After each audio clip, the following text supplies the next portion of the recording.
ദക്ഷിണ പാഠത്തിൻ്റെ പുതിയ ഒരു ക്ലാസ്സാണ് നാം ഇന്ന് കേൾക്കുന്നത്. കടൽ തീരത്ത് എന്ന OV വിജയൻ്റെ ഭാവസാന്ദ്രമായ കഥയിലൂടെ നാം ഈ കഴിഞ്ഞ 2 ദിവസങ്ങളായി യാത്ര ചെയ്തുകൊണ്ടിരിക്കുകയാണല്ലോ.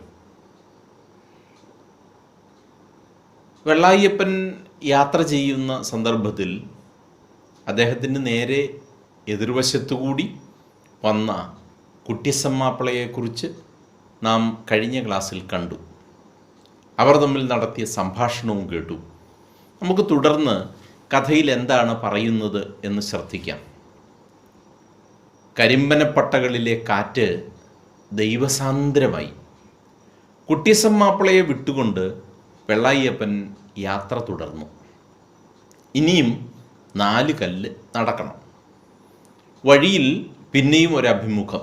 4 കല്ല് എന്ന് പറയുന്നത് മയിൽക്കുറ്റി എന്ന് തന്നെ മനസ്സിലാക്കുക. ഇനിയും 4 മയിൽക്കുറ്റിയും കൂടെ നടന്നെങ്കിൽ മാത്രമേ തീവണ്ടി ആഫീസിൽ എത്തുകയുള്ളൂ എന്നാണ് സൂചന. 4 കല്ല് നടക്കണം. വഴിയിൽ പിന്നെയും ഒരഭിമുഖം. നീലി മണ്ണാത്തി. നീലി എന്നു പേരുള്ള മണ്ണാത്തി തുണി അലക്കുന്ന ആളാണല്ലോ. അലക്കിയ തുണികളുടെ കെട്ട് ചുമലിൽ ഞാത്തി എതിരെ വന്ന നീലി വഴിമാറി നിന്നു. അലക്കിയ തുണികളുടെ കെട്ട് ചുമലിൽ ഞാത്തി എതിരെ വന്ന നീലി വഴിമാറി നിന്നു. വെള്ളായിച്ചോ, അവൾ പറഞ്ഞു. അത്രമാത്രം. നീലിയെ വെള്ളായപ്പൻ പറഞ്ഞു. അത്രമാത്രം. വെള്ളായപ്പൻ പറഞ്ഞു. വിളിക്കുകയല്ല ചെയ്തത്. ഇതിനകത്ത് മുഴുവൻ പറച്ചിലുമുണ്ട്. എന്ത്? നമ്മൾ ശ്രദ്ധിക്കണം. വെള്ളായിച്ചോ എന്ന വിളിയിൽ അവൾക്ക് പറയാനുള്ളത് മുഴുവൻ അവൾ പറഞ്ഞു കഴിഞ്ഞു. നീലി എന്ന മണ്ണാത്തി പറയാനുള്ളത് മുഴുവൻ ആ വാക്കുകളിൽ. കുട്ടിയച്ഛൻ മാപ്പിളയും അങ്ങനെ തന്നെയാണല്ലോ. നമ്മൾ കണ്ടു. വെള്ളായിയെ മാപ്പിള പറഞ്ഞു. മാപ്പിളയ്ക്ക് പറയാനുള്ളതെല്ലാം പറഞ്ഞു. ഒരു വിളിയിൽ പറയാനുള്ളത് മുഴുവൻ പറയുക എന്നതായിരുന്നു ആ മനുഷ്യരുടെ ആ വിളിയുടെ ഏറ്റവും ഏത് തലത്തെയാണ് പ്രതിനിധാനം ചെയ്യുന്നത് എന്നാണ് വിജയൻ പറയുന്നത്. ആ വിളിയിലെല്ലാം ഉണ്ട്. ഒരു വിളിയിൽ എല്ലാം ഉൾപ്പെടുത്തിയാണ് അവർ സംസാരിക്കുന്നതിന് തുല്യമായി ഈ വിളിയിലൂടെ അവർ കാര്യങ്ങൾ ഗ്രഹിപ്പിച്ചു. നീലിയെ വെള്ളായപ്പൻ പറഞ്ഞു. അത്രമാത്രം. 2 വാക്കുകൾ മാത്രം. 2 വാക്കുകൾക്കിടയ്ക്ക് സാന്ത്വനത്തിൻ്റെ നിറവ്. വെള്ളായപ്പൻ നടന്നു. ചവിട്ടടിപ്പാത വെട്ടുവഴിയിൽ ചേർന്നു. നമുക്ക് കാണാൻ പറ്റും. ഇത്രയും നേരവും ആ വരമ്പിൽ കൂടി, പാടത്തെ വരമ്പിൽ കൂടി വെള്ളായപ്പൻ നടക്കുന്നു. അതൊരു പറമ്പിലേക്ക് ചെന്ന് കയറുന്നു. മഞ്ഞപ്പുല്ലുകൾ നിറഞ്ഞ ആ വഴി, അതിങ്ങനെ ചവിട്ടടിപ്പാത, അങ്ങനെ ഒറ്റയടിപ്പാത എന്നൊക്കെ പറയുന്നത് ഇങ്ങനെ നീണ്ടു നീണ്ടു നീണ്ടു പോകുന്നു. അത് ഒരു വെട്ടുവഴിയിൽ ചേർന്നു എന്ന് പറഞ്ഞാൽ ഒരു വെട്ടിയ വഴി. വെള്ളായപ്പൻ വെട്ടുവഴിയിലൂടെ നടന്നു. വെട്ടുവഴി പുഴയിലേക്ക് ഇറങ്ങി. ആ വെട്ടുവഴി ചെന്ന് തീരുന്നത് ഒരു പുഴയിലേക്കാണ്. പഴയ കാലത്ത് പാലങ്ങളൊന്നും ഇല്ലാതിരുന്ന ഒരു കാലമുണ്ടായിരുന്നു. ആ കാലത്ത് മിക്കവാറും വഴികളൊക്കെ പുഴയിൽ ചെന്ന് ചേരുമായിരുന്നു. പുഴയുണ്ടെങ്കിൽ പുഴയെ മറികടക്കണമല്ലോ. അതിന് ഈ വഴികളെല്ലാം പുഴയിൽ വരെ ചെന്ന് അവിടെ തീരും. അങ്ങനെ ഈ പോകുന്ന വഴിയും പുഴ കടന്ന് വെട്ടുവഴി പുഴയിലേക്ക് ഇറങ്ങി. കണ്ടോ? പുഴയിലേക്ക് ഇറങ്ങി എന്ന് പറഞ്ഞാൽ വെട്ടുവഴി പുഴയിലേക്ക് ഇറങ്ങി എന്ന് പറഞ്ഞാൽ വെട്ടുവഴി പുഴയിലേക്കാണ് പിന്നീട് പോയത്. പുഴ കടന്ന് മേട് കയറിയാൽ പിന്നെ തീവണ്ടി ആഫീസിലേക്കുള്ള വഴിയാണ്. അത്രയും ചെന്ന് കഴിഞ്ഞാൽ പിന്നെയുള്ള വഴി തീവണ്ടി ആഫീസിലേക്കുള്ളതാണ്. പുഴമണലിൽ നിന്ന് വെള്ളായപ്പൻ പുഴവെള്ളത്തിലേക്ക് ഇറങ്ങി. പുഴ മണലിൽ, അത്രയും നേരവും പുഴയുടെ മണലിൽ നിൽക്കുകയായിരുന്നു. ഇപ്പോൾ വെള്ളായപ്പൻ പുഴയുടെ വെള്ളത്തിലേക്ക് ഇറങ്ങി. പഴയ കാലത്ത് ഞാൻ നേരത്തെ പറഞ്ഞതുപോലെ പാലങ്ങളൊന്നും ഇല്ലാതിരുന്ന ഒരു കാലമുണ്ടായിരുന്നു. അന്ന് കടത്തോ തോണിയോ ഒന്നുമില്ലാതിരുന്ന ഒരു കാലവുമൊക്കെ ഉണ്ടേ. പലയിടത്തും ആളുകൾ ചെയ്തിരുന്നത് ഈ വഴിയിലൂടെ വന്ന് പുഴയിലെ മണലിൽ കൂടി കുറേ ദൂരം നടന്ന് പിന്നെ പുഴ വെള്ളത്തിലേക്ക് ഇറങ്ങി വസ്ത്രങ്ങളുമായിട്ട് ഉയർത്തിപ്പിടിച്ചുകൊണ്ട് നനയാതെയുമൊക്കെ മറുവശത്തേക്ക് പോകുന്ന ഒരു യാത്രയാണ്. അങ്ങനെയാണ് വെള്ളായപ്പൻ ഈ യാത്ര നടത്തുന്നത്. അപ്പോൾ വെള്ളായപ്പൻ പുഴവെള്ളത്തിലേക്ക് ഇറങ്ങി കാൽവണ്ണയെ തഴുകിക്കൊണ്ട് പരൽമീനുകളെ പേറിക്കൊണ്ട് പുഴ ഒഴുകി. പുഴ എപ്പോഴും ഈ വിജയൻ്റെ നോവലുകളിലും കഥയിലുമൊക്കെ കയറി വരുന്ന ഒരു സാന്നിധ്യമാണ്. പരൽമീനുകൾ ഈ പുഴയിലുണ്ട് എന്ന് എഴുതാനും വിജയൻ സാധാരണഗതിയിൽ മറക്കാറില്ല. പരൽമീനുകളെ പേറിക്കൊണ്ട് പുഴ ഒഴുകി. പുഴയുടെ നടുക്കെത്തിയപ്പോൾ കുളിയുടെ അനുഭവം വെള്ളായപ്പനെ തളർത്തി. പുഴയുടെ നടുക്ക് ചെന്നപ്പോഴാണ് കുളി എന്ന് പറയുന്ന ഒരു ഓർമ്മ പെട്ടെന്ന് വെള്ളായപ്പന് വരുന്നത്. നടന്നു പോകുന്ന വഴിക്ക് ഈ നദിയിലിറക്കെ ഇറങ്ങി കുളിച്ചിട്ടുള്ളവർക്കറിയാം, പുഴയിലേക്ക് പോകുമ്പോഴൊക്കെ ആ പുഴ കടക്കുമ്പോഴും ഒക്കെ സാധാരണഗതിയിൽ അവിടെ നടത്തിയിട്ടുള്ള കുളിയുടെ ഒരു ഓർമ്മ വരും. ആ കുളി മറ്റു ചില കുളികളുമായി ബന്ധിപ്പിച്ച് ഇവിടെ ഓർമ്മിക്കുകയാണ്. ഇത് ആർക്കും വരുന്ന ഒരു ഓർമ്മയാണ്. തങ്ങൾ നദിയിൽ കുളിച്ചിട്ടുണ്ട് എങ്കിൽ ആ നദിയിലെ കുളിയുമായി ബന്ധപ്പെട്ട് വരുന്ന ഒരു ഓർമ്മ. പക്ഷേ ഇവിടെ അങ്ങനെയല്ല, മറ്റു ചില കുളികളാണ്. എന്തൊക്കെയാണ് എന്ന് നോക്കിക്കേ. പുഴയുടെ നടുക്കെത്തിയപ്പോൾ കുളിയുടെ അനുഭവം വെള്ളായപ്പനെ തളർത്തി. അപ്പൻ്റെ ശവത്തെ കുളിപ്പിച്ചത് ഓർമ്മിക്കുകയാണ്. ഈ നേരത്തെ വളരെ കാലങ്ങൾക്ക് മുൻപ് മരണം സംഭവിച്ചു കഴിഞ്ഞാൽ പിന്നെ ആളിനെ കുളിപ്പിച്ച് പുതുവസ്ത്രങ്ങളൊക്കെ അണിയിച്ച് കിടത്തുന്നത് ഒരുപക്ഷെ മക്കളോ അയൽക്കാരോ ഒക്കെ ആയിരുന്നു. ഇന്നിപ്പോഴാണ് ആശുപത്രികളിൽ ഇത്തരം സേവനങ്ങളൊക്കെ ഉള്ളത്. അവരാണല്ലോ ഈ ജോലികളൊക്കെ ഇപ്പോൾ ചെയ്യുന്നത്. വളരെ അപൂർവങ്ങളായ ചില വീടുകളിൽ മാത്രമേ ഇങ്ങനെ മരണവും മറ്റും ഉണ്ടായാൽ ആ ശരീരത്തെ കുളിപ്പിച്ച് പുതുവസ്ത്രങ്ങൾ അണിയിക്കുന്ന ജോലി മക്കൾ ഏറ്റെടുക്കാറുള്ളൂ. എന്നാൽ പഴയകാലത്ത് അങ്ങനെ ആയിരുന്നില്ല.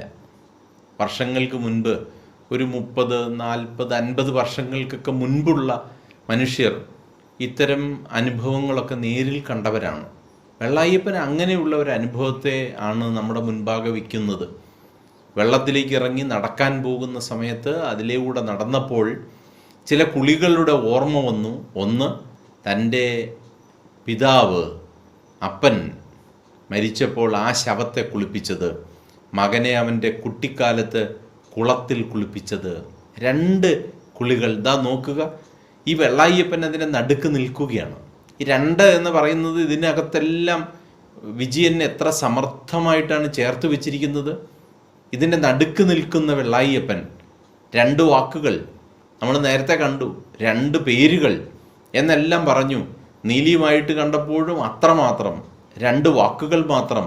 2 വാക്കുകൾക്കിടയ്ക്ക് സാന്ത്വനത്തിൻ്റെ നിറവ്, ഇതെല്ലാം നമ്മൾ കാണുന്നുണ്ട്. ഇവിടെയും അപ്പൻ ഒരു വശത്ത്, മകൻ വേറൊരു വശത്ത്. ആ 2ൻ്റെ നടുക്ക് വെള്ളായപ്പൻ നിൽക്കുകയാണ്. ഇവിടെ ആ 2ൻ്റെ ഒരാവർത്തനം തന്നെയാണ് ഈ സംഭവത്തിലും നമുക്ക് കാണുവാൻ സാധിക്കുന്നത്. അപ്പൻ്റെ ശവത്തെ കുളിപ്പിച്ചത്, മകനെ അവൻ്റെ കുട്ടിക്കാലത്ത് കുളത്തിൽ കുളിപ്പിച്ചത്. ഇളം ചൂടുള്ള വെള്ളം, അതൊക്കെയും ഓർമ്മിപ്പിച്ചു. പുഴ കടന്ന് അപ്പുറത്തെ മേട് കയറുവോളം വെള്ളായപ്പൻ കരഞ്ഞു. വെള്ളായപ്പൻ ഇത്രയും നേരവും അടക്കി വെച്ചിരുന്ന തൻ്റെ വേദനകൾ കണ്ണുനീരാക്കി മാറ്റുന്ന ഒരു രംഗമാണ് വിജയൻ നമ്മുടെ മുൻപാകെ അവതരിപ്പിക്കുന്നത്. പുഴ കടന്ന് അപ്പുറത്തെ മേട് കയറുവോളം വെള്ളായപ്പൻ കരഞ്ഞു. തീവണ്ടി ആഫീസിലെത്തിയ വെള്ളായപ്പൻ ചീട്ട് വാങ്ങുന്നിടത്ത് വരിയിൽ നിന്നു. ചീട്ടെന്ന് പറഞ്ഞാൽ ടിക്കറ്റാണ് കേട്ടോ. ഇവിടെ ചീട്ട് എന്ന് പറയുന്നത് ടിക്കറ്റാണ്. വർഷങ്ങൾക്ക് മുൻപ് ഇന്ന് നമുക്ക് ലഭിക്കുന്നത് പോലെയുള്ള ടിക്കറ്റൊന്നും ആയിരുന്നില്ല ട്രെയിൻ യാത്രക്കാർക്ക് ലഭിക്കുന്നത്. നേരത്തെ നമ്മൾ റിസർവ് ചെയ്താലും കിട്ടുന്നത് ഒരു കട്ടി പേപ്പറാണ്.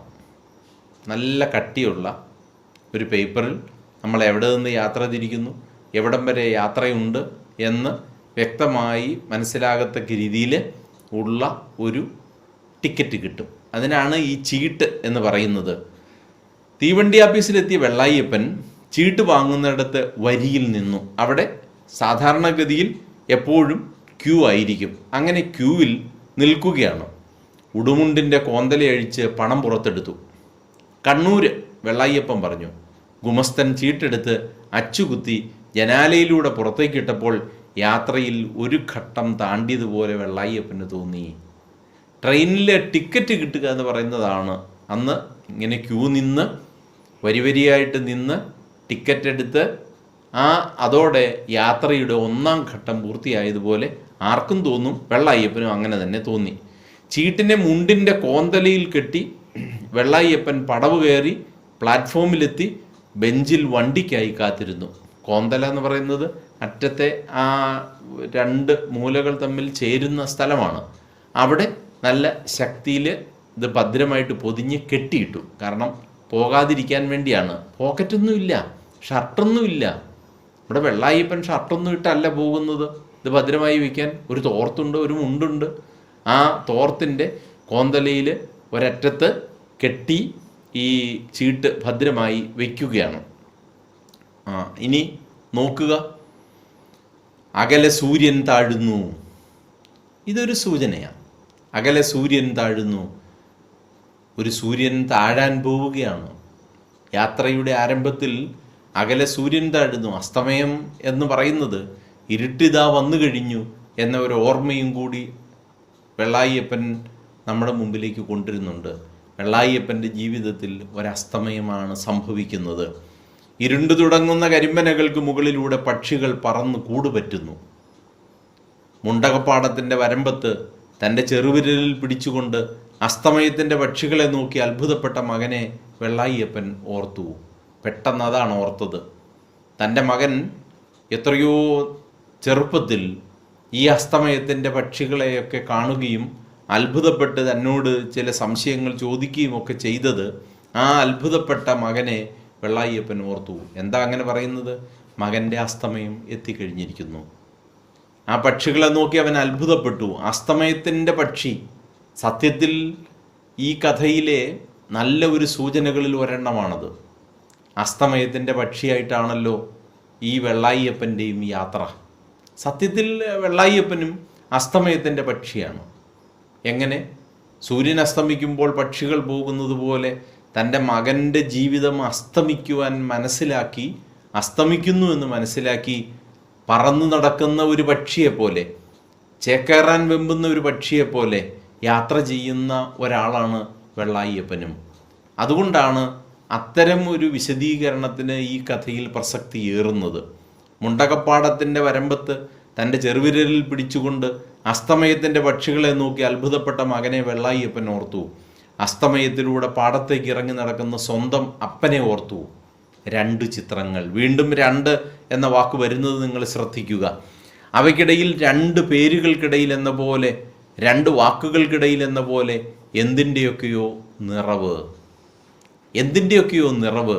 ഈ 2 വാക്കുകൾക്കിടയിൽ എന്ന പോലെ എന്തിൻ്റെയൊക്കെയോ നിറവ് അദ്ദേഹത്തിന് അനുഭവവേദ്യമാവുകയാണ്. ബെഞ്ചിൽ ബാക്കിയുണ്ടായിരുന്ന സ്ഥലത്ത് വന്ന് ഇരിപ്പുറപ്പിച്ച ഒരു കാരണവർ ചോദിച്ചു, കോയമ്പത്തൂർക്കാ? കണ്ണൂരിക്ക്. വെള്ളായ്യപ്പൻ പറഞ്ഞു, ഞാൻ കോയമ്പത്തൂർക്കാണ്. ഓ, കണ്ണൂർ വണ്ടി 10 മണിയാവും.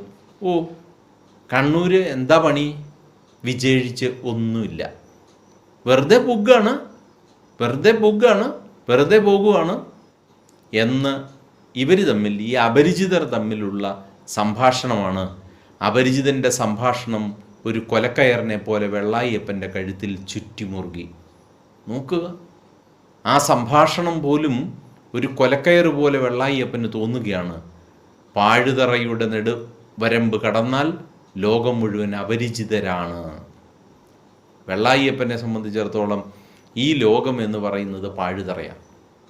പാഴുതറയ്ക്ക് പുറത്ത് ഒരു ജീവിതം വെള്ളായ്യപ്പനില്ല. അപരിചിതരുടെ താല്പര്യരഹിതമായ സംഭാഷണം എണ്ണമറ്റ കൊലക്കയറുകളായി. അപരിചിതരായ ആളുകൾ സംഭാഷണം നടത്തുന്നതിന് വേണ്ടി വെള്ളായ്യപ്പൻ്റെ അടുത്ത് വരുമ്പോഴൊക്കെ വെള്ളായ്യപ്പന് അതെല്ലാം കൊലക്കയർ പോലെയാണ് തോന്നുന്നത്.